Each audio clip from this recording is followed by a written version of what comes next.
I've done a few times, and it's not the one that I want to be doing. So I am actually back on my way to the yard from the hospital again. So yesterday I think I took a video on the way to the hospital to pick Mitch up. It was my 50th birthday, and that's how I spent most of my birthday. I was going out there to pick him up. So Mitch is my young horse, and he's had an eye problem, which has now become really quite serious, and he came home yesterday for a couple of weeks of treatment before he was supposed to be going up to Glasgow in a couple of weeks for surgery for an implant, and only this morning he managed to pull the catheter that they had, so that they could put meds straight into his eye. He managed to pull that out through his eyelid. So this morning I had to go and pick him up and bring him back through to the hospital again, and they have managed to put the catheter back in. So hopefully this time it'll stay in place. We're going to try a few more tricks, which means that when I get back to the yard I'm going to have to cruise around to a few shops and see if I can find what I need. Unfortunately here in Ayrshire we don't have the greatest supply of things, so I'm hoping that I'll get something sufficient that'll tide him over until I can access more stuff.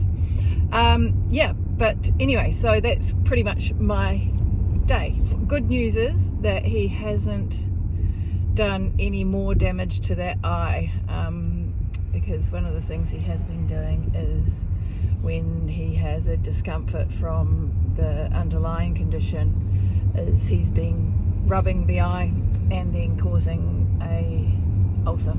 So, which is shit, because when he gets an ulcer we can't use the steroids that we need to treat the underlying cause,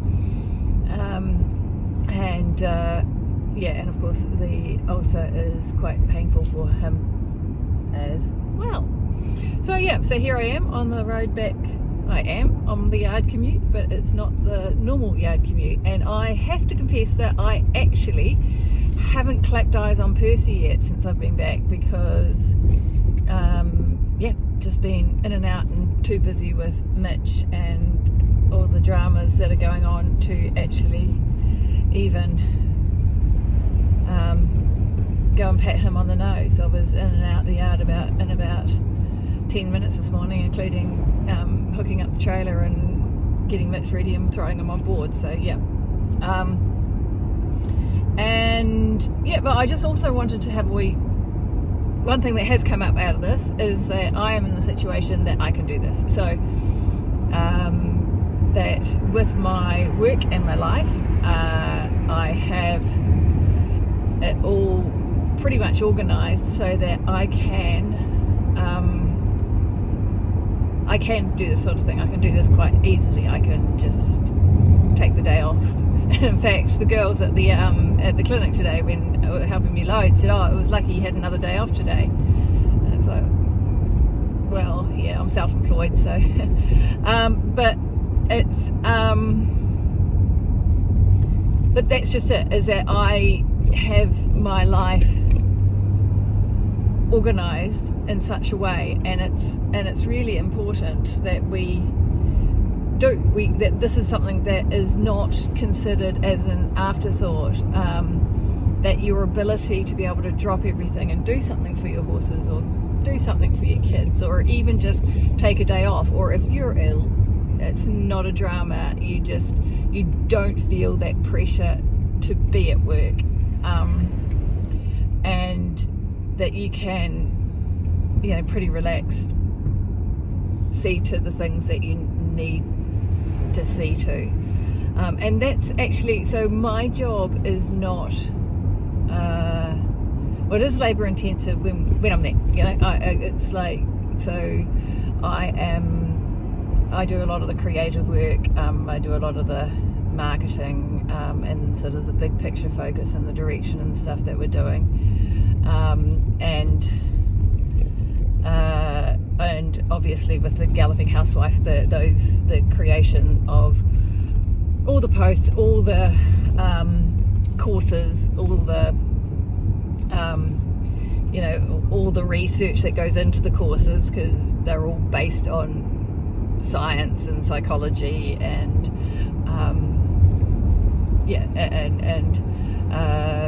especially, you know, they're all based on what actually works. So I've done the, you know, doing the research, and financial, you know, financial stuff that I give out. Although I don't give financial advice because I'm not a financial advisor, but I know enough about profit and loss and how to run a business. So this is, it's so I do all of that, but equally I've got it set up, and my husband does the logistics, and actually our eldest child has been working for us for a while, doing quite a bit of the social media content, just uploading and that sort of stuff, but also web design and bits and pieces like that. Quite a bit of the IT stuff behind the scenes is Harper's doing, but it's also the actual fundamentals, the actual nuts and bolts is automatic, and can run without us, and it's, so we are not beholden to be there all the time. Pretty much the only thing that we need to be doing, that we need to be available, and it's only in office hours, is customer service, is to answer the phone, and you know, and actually if we're not there, it's not the end of the world. You know, we are not delivering products or services that are life and death and that need to be, you know, nothing's an emergency with our business. It's you know, it's not ideal if things don't turn up or don't run as they should do, but it's not life or death. You know, it's not going to make any difference in the long run.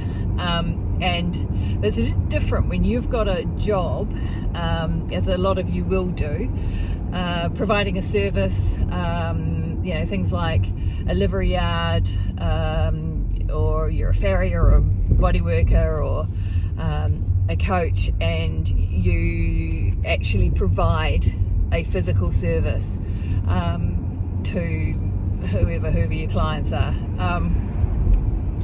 and so you need to be extra careful that you have got your systems in place, and your, you know, your reliable backup to your physical being, that you can also do these things. And you know, sometimes it will be unavoidable to have your, you know, that you're going to have to let people down if there's an emergency.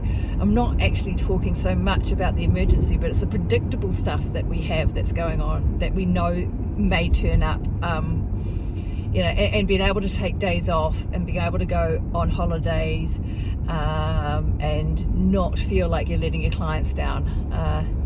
And yeah, I mean, we had a situation quite recently with a farrier who had COVID. Obviously fortunately he wasn't very unwell, but he needed to be away for the 2 weeks, and yeah, and he had systems in place. He has really good working relationship with a number of other farriers around the district, all stepped up and stepped in for anything that needed done urgently, and anything that did, you know, just got put back. But it's, you know, it had those systems in place so that he was able to, without guilt and without feeling, you know, feeling like he was letting everyone down, he was able to do what he needed to do, you know, to keep himself well, but also to keep us safe, you know. And so, yeah, I just encourage you, if you're a person out there that is in a business, to be looking and factor it in, like don't don't actually add it on as an afterthought, or think about, I'll do this when I can afford it. If you can't afford it, if you can't afford to have, staff on standby so that they can come in and feed the horses if you suddenly can't, or muck out or turn out or whatever, if you don't have someone that can step into your place because you cannot afford to pay them, then that is something that you actually need to factor into your prices. You are not charging enough if you cannot have reasonable time off when you need to, and step away from the business when you need to. So factor that in. Don't treat it as an afterthought. Don't treat it as something that will happen one day maybe. Have these sort of things in place when you set your business up. It should be one of the fundamentals that you are building into the structure of the business. If you're dealing in commerce or e-commerce or anything online, then automate stuff. Have everything working.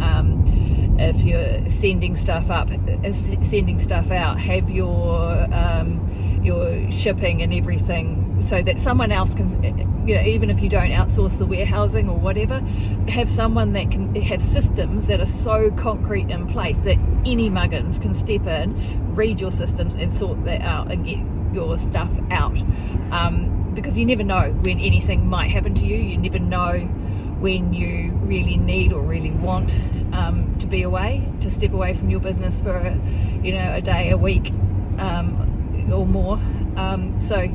It's something that I would just really encourage you to do.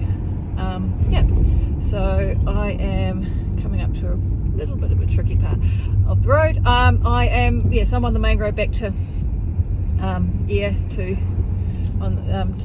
heading towards the yard to drop Mitch off. I will be scuttling around the neighbourhood looking for lycra hoods is the thing I'm looking for. Ideally the racing kind with the big plastic eye things, but who knows. And I will be doing that, and then I will be heading home to actually pay some bills today, which is really, really bloody boring, but I need to have some money around. So I will be doing that when I get back to and actually a lot of that's the other thing, a lot of that is automated. So I have all my regular bills are all on automatic payment, everything's on direct debit that can be, I don't have to shift money around very often at all. So but unfortunately things got up, so and I've all been putting it to the side, and now I actually need to go back and sort that out. So that's my afternoon or evening probably by the time I get home. So what's the time now? It is 2 o'clock. Sun is very low here in Scotland.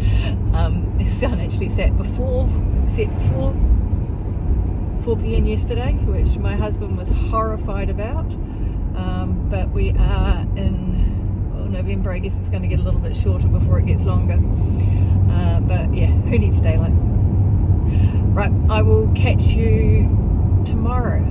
Hopefully I will be on the way out from my house to my yard just to go and see the ponies, to give Mitch a little bit of TLC. He needs a bath and a groom, and so does Percy. Apparently, like I said, I haven't seen him, but apparently he's taken advantage of having a couple of weeks off and may or may not be absolutely filthy. So I'm going to go and give them some TLC and might ride Percy as well if I have enough daylight. Although they were talking, I think the lights might be fixed on the arena now, so we are not limited. We're only limited by the weather, not by the setting sun. Right, have a great day, and I will catch you tomorrow. Bye.